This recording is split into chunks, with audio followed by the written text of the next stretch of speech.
Here is quick sketch I made with markers of Armin. This is actually before he encountered female titan that make him probably shit in his pants. But if you like drawings like these, remember to follow me on Facebook, Twitter, and Instagram. Attack on Titan, episode 17, The Female Titan. Well, hello, my brothers and sisters of the Nerd Nation. I, as always, am Jim, here to bring you another review on the epic and action-packed, gruesome, twisted tale of Attack on Titan, or Shingeki no Kyojin. The last couple of episodes have been a little bit on the slower side, action-wise, coming out of the mid-season break. Really just kind of training and putting everyone together for this 57th expedition beyond the walls. That is where the last episode left off, was everybody, Eren and Erwin and Levi's group of the Spec Ops squad, and really everybody else that you can think of, Reiner and Sasha and Armin and Mikasa, all leaving out on this expedition. To basically ride through Titan-infested territory and get back to where the wall was originally breached and in Eren's basement. Obviously, that's the end goal for this expedition. So that's where things leave off. That's where this one begins. And let me tell you, brothers and sisters, this is the most action-packed one. This is my favorite episode thus far through the first 17.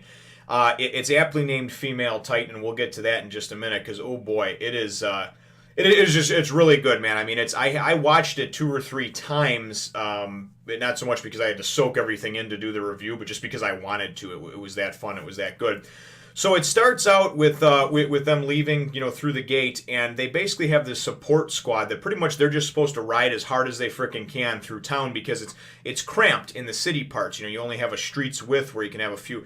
Obviously you could get bottled up real bad if a Titan, or a couple of Titans were able to get them there. So they have this support squad, and it's really cool because we see how basically they go and are on their maneuver gear, kind of like, just slinging alongside the group and looking for Titans. And they see this 10-meter class to the left and go to start to take it out, and the cut's not deep enough. But anyway, the bottom line is, and then Hanji's kind of looking over at it, and she's just like, I wonder what's in its belly, because she's all weird with the Titan stuff.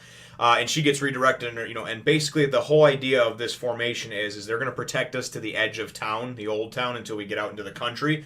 And we just need to keep moving. We cannot stop, slow, help them, anything. They're there strictly to keep us moving, so whether they live or die or whatever. So I really like the way it's set up.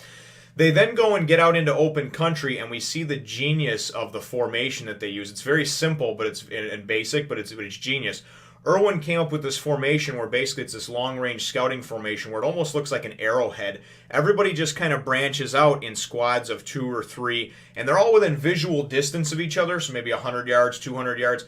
But they're in this giant formation, and basically the front parts of the, if you can imagine the front parts of the arrow to the side and to the tip, Erwin's in the center over here. When they run into or see a Titan in the distance or start approaching one, they fire a red smoke flare to signify that there's a Titan, right? And then basically anybody who sees that between that flare and the commander, between Commander Erwin, will fire a flare. So eventually it gets to him. When it gets to him and he sees which side it's coming from, he then goes and fires a green flare and fires it on an angle to which way he wants the formation to move. So the whole formation, because they don't have walkie-talkies or cell phones or GPS, this is how the formation basically, we sight it, and basically the way that we survive is by avoiding these frickin' things, okay? So you see how the whole formation will turn and move and everything, and it's actually kind of cool. They show it happen, the first couple of times.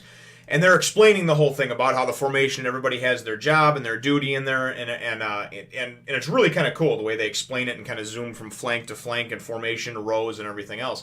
We then go and see, and then it goes and it shows Sasha, Potato Girl, Sasha Blouse, and she's writing, and it says, but sometimes, and because I think it's like Erwin that's talking over it, kind of monologuing it. He's like, but sometimes, unfortunately, due to terrain and this and that, basically a Titan gets within the formation, you don't know it was there. So Sasha's riding by this kind of couple of old farmhouse, maybe buildings or what have you, right? Because they're out in the country, and as she's riding by, it's this cool view on the side. All of a sudden, a Titan is there. It appears, right? And this Titan's this creepy looking spider Titan, I'm gonna call it, because it's this dude. It's a guy, but he's like crawling around on all fours, and he's fast as shit. So I don't know if that's considered an aberrant or what, but he starts coming straight for her, and she's fumbling, trying to get the trying to get the flare out. She can't.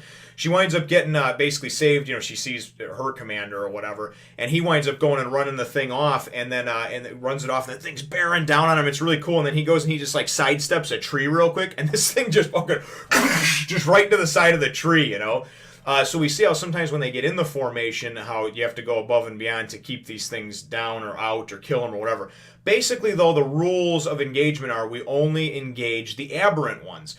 Regular Titans, you can predict their pattern of movement. You can avoid them accordingly. They're only so fast. They're just these kind of mindless beasts, right?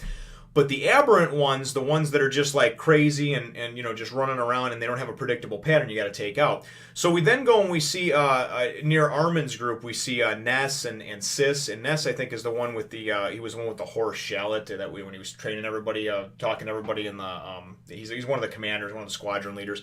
They wind up seeing all of a sudden come out of nowhere, they see this aberrant one. And the aberrant one is hilarious because it kind of reminds me of the crack-headed one, the Barney on crack one back in episode 5, I think it was, because this thing's just like just doing this goofy-ass run, and it really looks like somebody who's having like a seizure. But this thing, they wind up doing this badass action scene where they're able to take it down. Basically, Sis is explaining, or Ness is explaining to Sis, and he's like, we got to take it down. I'll take out its legs. You get it, you go for the killing blow. And he's talking about how maneuver gear almost never works on flat ground, flat terrain. It basically relies on the elevation that you have within the cities with the walls and the buildings and everything else.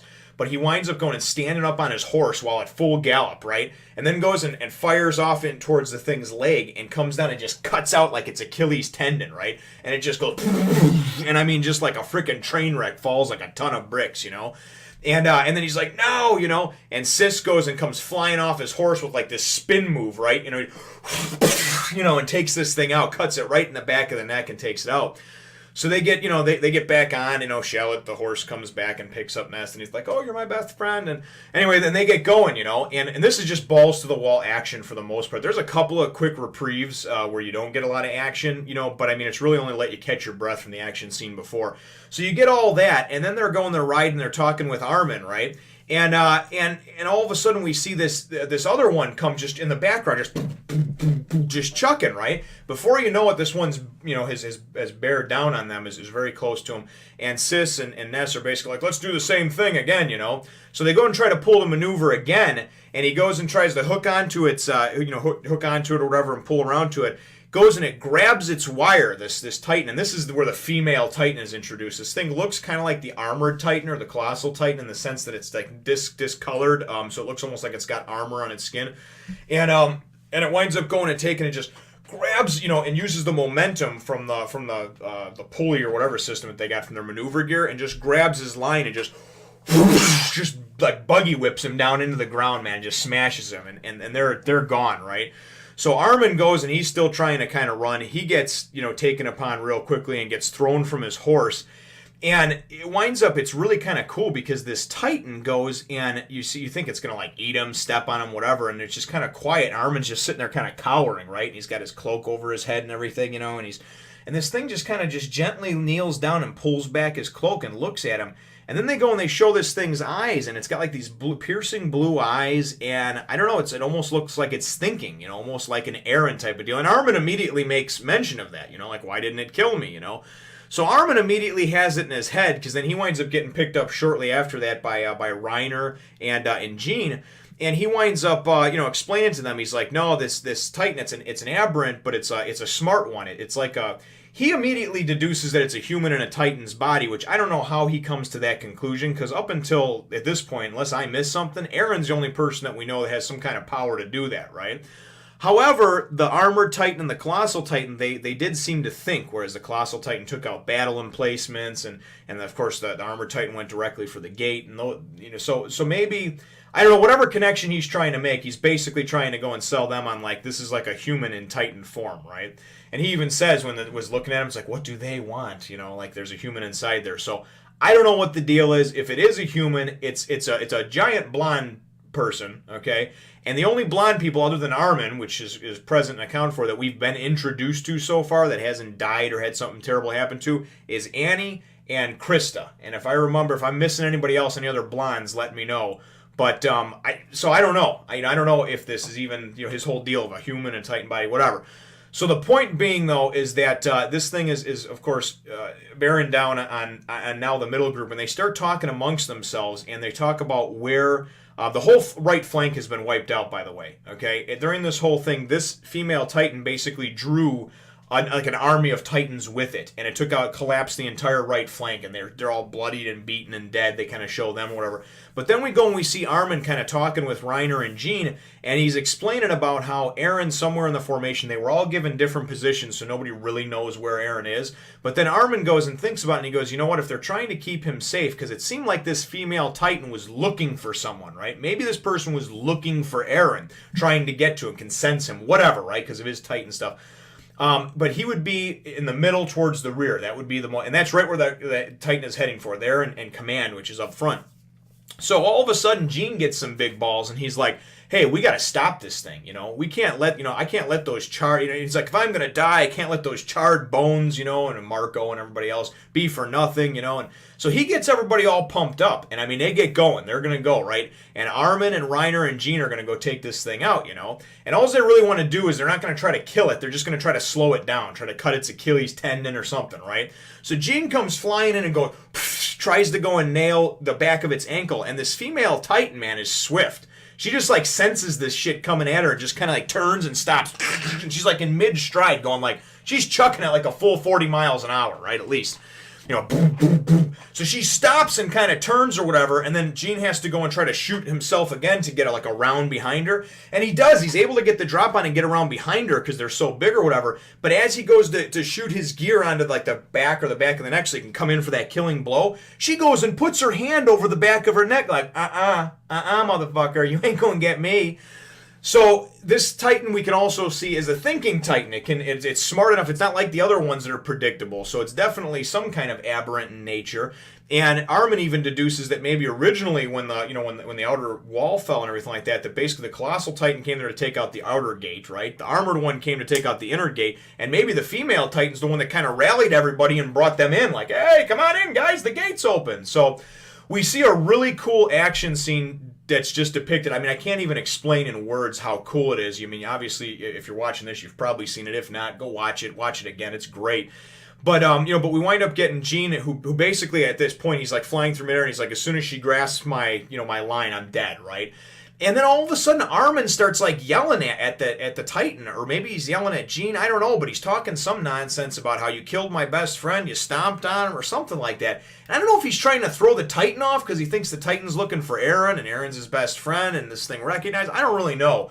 But he starts talking, and basically even, I think it was Reiner, no, Jean, because Jean winds up getting down then. He winds up being able to land safely and disconnect his gear there so he doesn't get buggy whipped into the ground by the female Titan. And he's like, what the, has he lost his mind, Well, all of a sudden, Reiner comes flying in, right? And Reiner comes in full bore, full charge, man, and he's going to come towards and nail her.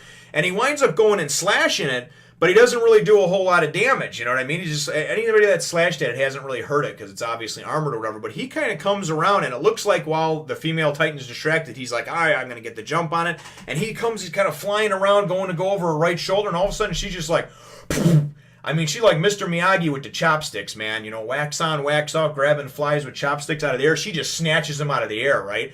And she's got him, and you can see him like struggling, and he's got one arm out with his sword, but he's being held by her, right? And she's squeezing, and then she goes and she takes her thumb and puts it over his head. And as they've done in a lot of the things to hide some of the gore, they like show us the blood and we hear the sound, but we don't actually see it. So we go and we kind of just hear like a pop, and you assume like, oh fuck, she just squeezed. I thought she squeezed Reiner to death. I thought she just popped his ass, right? And we see like Armin and Jean like, oh my god, or whatever. Then all of a sudden, man, just like a bat out of hell, Reiner comes doing this like tornado spin thing out of the frickin' hand of the Titan, just completely decimates her hand because there's smoke coming from it. So he obviously, the pop was him being able to get his ass out of there. Maybe he was able to lop a finger off or get her right in the palm. I don't know. But anyway, he winds up going, and then he goes, and as he hits the ground, right? I mean, he does a spin move. He's out, hits the ground running, like rolls, and just grabs Armin, scoops him up underneath him, and just starts running with him, right? Because now their horses are gone. You know, Armin's horse was thrown and is dead, we assume. The other ones probably have ran off. But they go, you know, he goes running off with him, and he's just chucking. He's like, "Come on, Jean," you know. He's like, "If that thing doesn't like to eat humans, it's not going to follow us, right?" But we bought the necessary time we needed because that's all they were trying to do is slow it down for a minute or two so they could basically, you know, keep it from getting to command quicker. So the Titan gets up, the female Titan gets up and just starts chucking off, you know, and then and Reiner looks back and he's like, "Oh yeah, you stupid bitch," ha ha ha, and he commented earlier too, I think that she had a nice ass. But he's like, "Oh yeah, you go back now, we chased you off," and he's still running with Armin, and Armin's like, "Oh no, he's heading towards the center rear of the formation. Could she be going for Eren?" And that's how we're left. I mean, that's just, and when I'm done with that, I have to watch the next one because this is some great stuff, man.